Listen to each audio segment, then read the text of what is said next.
Liikkuvan kuvan puhuvat päät. Isäntänä Jere Teutari. Virallisena hämmentäjänä Ilari Johansson.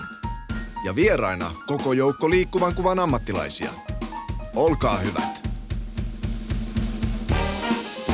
Otetaan lyhyt tutkimustulos tähän. Yahoo on nimittäin tehnyt aiemmin tutkimuksen, jossa käyttäjät pitivät mainoksen tärkeimpänä ominaisuutta sen pituutta. Ja se vielä korostui, että minkälaiselta ruudulta niin kun mainosta katsottiin. Mitä pienempi ruutu, sitä lyhyempi piti mainoksen olla. Onko tämä niin kun jotain ihan tarkoitushakusta niin kun shaissea vai onko tällä olemassa jonkinlainen niin kun oikea todellisuusperä, että pieni ruutu, lyhyt mainos ja iso ruutu, pitkä mainos? Valhe, emävalhe, tutkimus. Yahoo.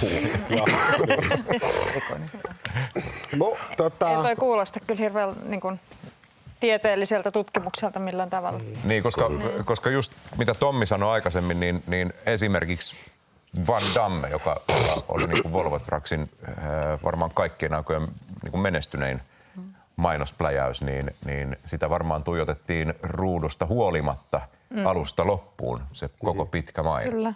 Siis mun mielestä se on siis mennään taas siihen, että sitten se menet semmoisiin tekniseen määrittelyyn, semmoisiin insinöörimäiseen, pilkotaan joku asia, että keskimääräisesti mainonnan tai joku tubevideon pituus on tämä, että tämä hyvä tubevideo on ehdottomasti näin pitkä.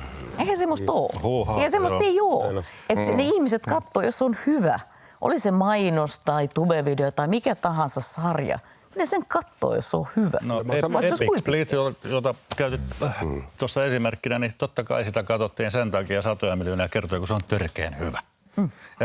Ja se katsot sen vaikka iPhone 5, jos on pieni näyttö. Se, mikä tässä mun mielestä teki siitä aika uniikki, on se, että valtavalla massalla, että katseli sitä satoja miljoonia kertaa, niin käytännössä niille se oli vaan tämmöinen stunttivideo, joka oli tosi hauska, mutta sitten se kohderyhmä, jotka mietti niitä rekkoja, niin ne katseli sitä, että okei, aika suoraan ne ajaa.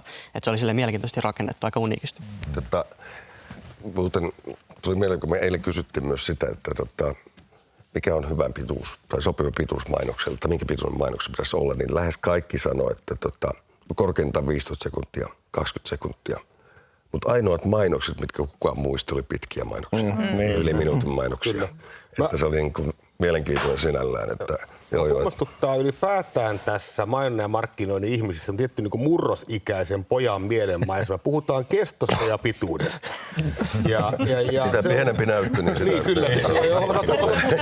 Sitä, että miten tämä pitäisi olla. Ilman, kun sanoi kännyköidenkin näyttö on Kyllä. Silläkin uhalla, että datasanaa ei saa enää sanoa. Aina se paneelikeskusta kaikki nukahtaa, mikä on ihan terveen ihmisen merkki. Äläkä nuku. Niin, on se, että tämä kesto tulee menettämään merkityksensä liikkuvan kuvan kerronnassa lopullisesti ihan pian, ellei ole menettänyt jo.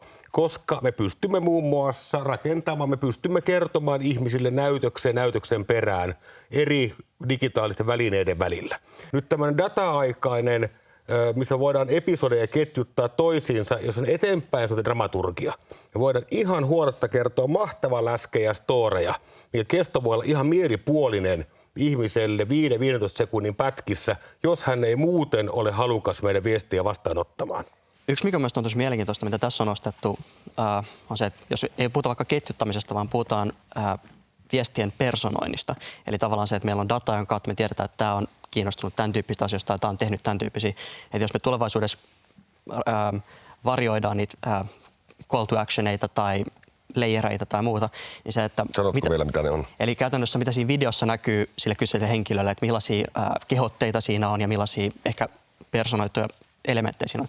Niin se, mikä nyt kun tässä puhuttiin siitä, että hyviä käsikirjoittajia on tosi harvassa, niin se, että tämä tuo vielä semmoisen lisähaasteen siihen, että miten yhtä kattokonseptia lähdetään varjoimaan erilaisille mikrosegmenteille tai kohderyhmille. Ja jos me puhutaan Suomen markkinasta, niin miten pienen mikrosegmentin sun kannattaa alkaa rakentamaan, koska suurin osa ainakin niistä kuluttajamainostoista, mitä tapaa, niin niiden kohderyhmä on koko kansa.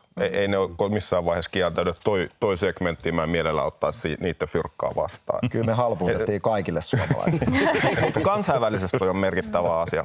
Niin siellä sen ymmärtää, että meidän on pakko pystyä tehostamaan ja löytää se todellinen kohderyhmä. Mutta tuohon käsikirjoittamiseen itse asiassa, niin mä näen, että tässä on myöskin semmoinen riski, että tämä koko aika lyhenevä jengi katsoo tällä hetkellä niitä 3-5-10 sekunnin pätkiä. Se johtaa siihen, että myöskin semmoinen esimerkki nuorille siitä, miten kirjoitetaan pitempää storia, niin niitä on yhä vähemmässä ja vähemmässä.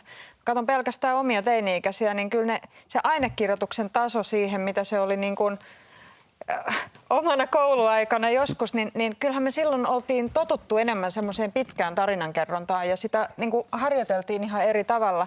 Mutta sitten näille niin kuin matiaisille, jotka nyt kasvaa, niin se ensimmäinen lause saattaa olla koko story, se miten he se käsittää. Ja silloin siitä ei rakenneta hirveän pitkiä käsikirjoituksia, oli sitten se kanava ihan sama, missä se tullaan ajetaan. Kaikki johtuu stand-up-komikan noususta. Se on Ilarin vika. Nyt lipsahti niin vaaralliselle vesille. Pääsemme keskustelussa vaiheeseen, missä ollaan huolissaan nuorista. Seuraavassa jaksossa Jos nyt pistää pistarit suomalaisiin mainostoimistoihin, niin puolet reputtaa, kun ne alkaa kertoa, mitä konsepti on.